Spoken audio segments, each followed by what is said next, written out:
আমাদের আগে অন্য একটি দল চেয়েছিল বলে আমরা দেখতে পেয়েছি।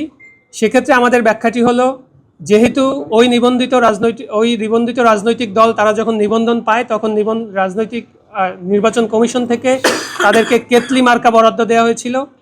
তারা যদি নতুন করে আবার এই প্রতীকটি চেঞ্জ করতে চায় তাহলে তাদের কিছু ফর্মালিটিস আছে, তাদের অনেক বেশি বার্ডেন আছে, যেটা আমরা নতুন দল হিসেবে নাই।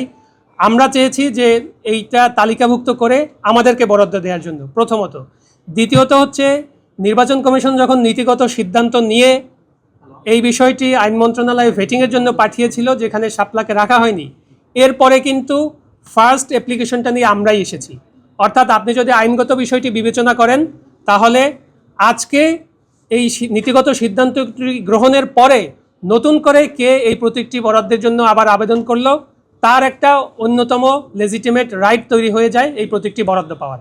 সেক্ষেত্রে আমরা মনে করছি যে শাপলা পাওয়ার আমাদের কোনো আইনগত ব্যারিয়ার নেই।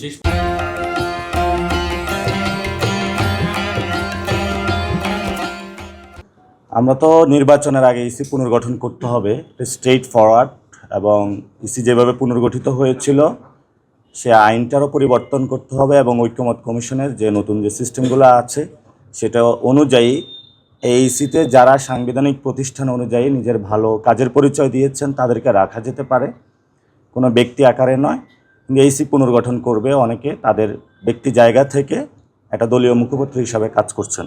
2 নম্বর জিনিস হলো, আমাদের শাপলার কোনো বিকল্প অপশন নাই, কারণ লিগ্যাল ওয়েতে আমরা দেখেছি আইনগতভাবে শাপলা পেতে আমাদের কোনো বাধা নেই। যদি বাধা দেওয়া হয় সেটা আমরা রাজনৈতিকভাবে লড়াই করব।